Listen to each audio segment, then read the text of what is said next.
Hey guys, Kieran here, welcome to another vlog.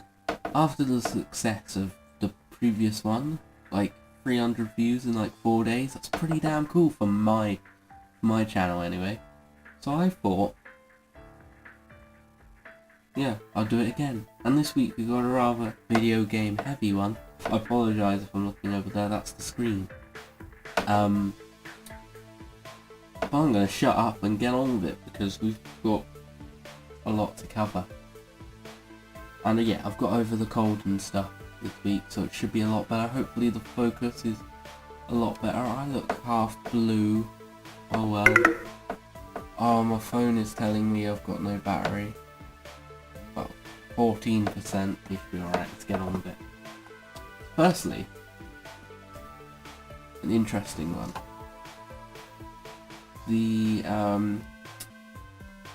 Yeah, this week, when did this IGN thing come out? 23rd of May.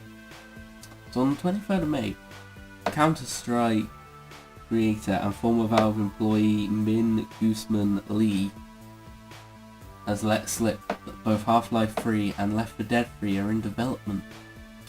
If this is true, Valve can actually counter 3. And as a disciple of the great Gaben, I will put up a picture of him as God, Jesus, it's brilliant. I'm quite excited by this news. I'm a big fan of Half-Life. I never had a chance to play Left 4 Dead, but I quite like the look of it. So it should be interesting to see what happens. Yeah. So possibly Half-Life 3 confirmed. We might get it soon. Who knows? Now, next thing is another possible release news, really.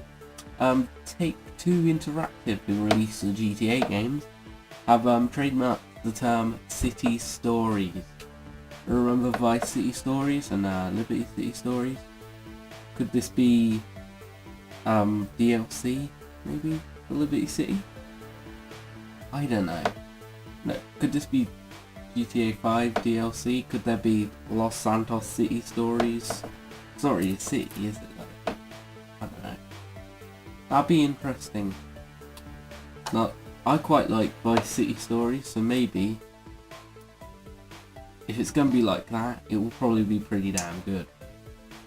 It could be some GTA 5 DLC, although I would have hoped for an alien-themed DLC with all the UFOs dotted about in that game. 3 minutes. Interesting. Sorry. Looking at the timer. Yeah. And they've all, didn't Rockstar also trademarked the Bully name, so we can expect some more of a new Bully game, which would be fun too. But that's quite out of date. We don't care about that. Now, another interesting thing that happened this week was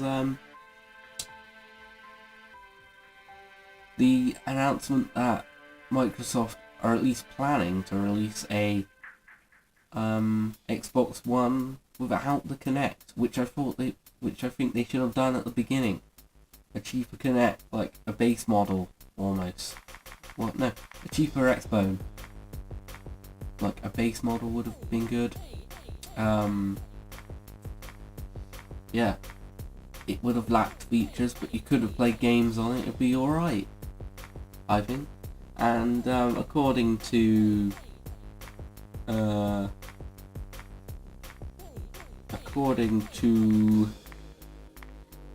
its designer, Carl Ledbetter, he says it's good for the consumer, apparently. And I think it'd be a good idea.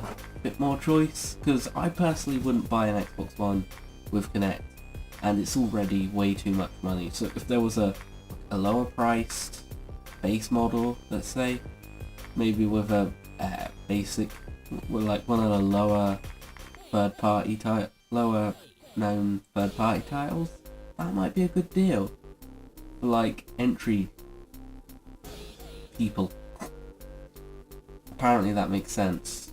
It doesn't to me. yeah.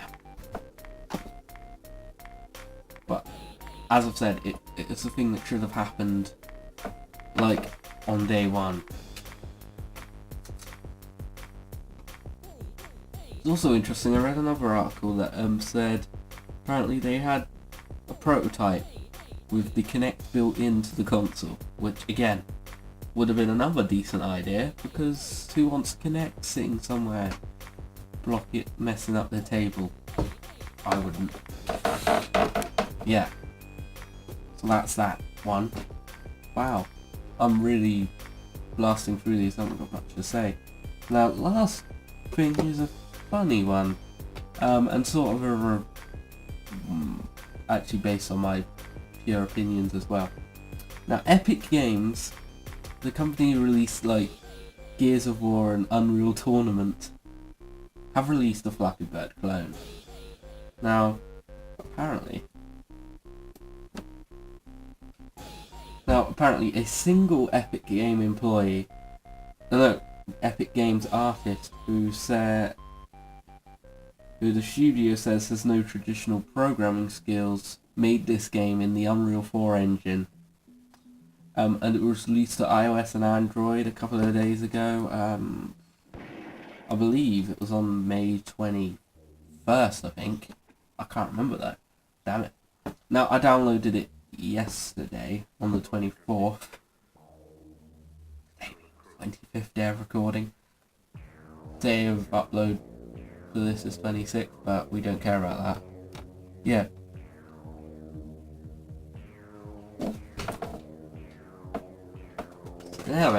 Yeah. So this came up a couple of days back, and I've downloaded it. I've played a little bit of it, and it's actually quite interesting. The graphics look pretty damn good for a clone. It's got a nice system where when you get past a certain amount of pipes, you unlock an egg, and there's a huge egg collection.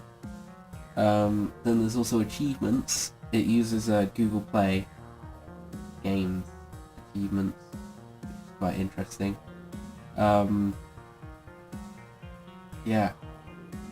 So it adds a bit more to the original Flappy Bird mechanic. There's only one gripe I have, is the way the bird actually moves, and it rotates a lot more than the original did.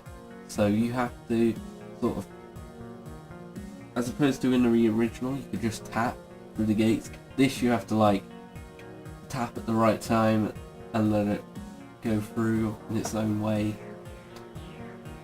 But once you get used to it, it's actually, I think, better than the original Flappy Bird. And it just looks cooler. Yeah, it cut out, but it could fill my SD card. Stupid phone. Yeah, something I didn't see. The original creator of Flappy Bird said that the original will be put back on the App Store soon, which is odd. That guy is cray cray. First he wants the money, then he doesn't want it. Well, I don't know. Who knows? Who cares? I certainly don't. Yeah. So that was this week's vlog. I hope you found it interesting. It was quite an interesting week for gaming news. Maybe next week I'll get something more channel orientated. Who knows? Maybe a tag response or something. They're always fun. So, yeah. Follow me on Twitter down below. Don't forget to do all that YouTube shizzle because we ask for it sometimes. I was the Slayer. I'll see you guys soon. Doodle Pipski.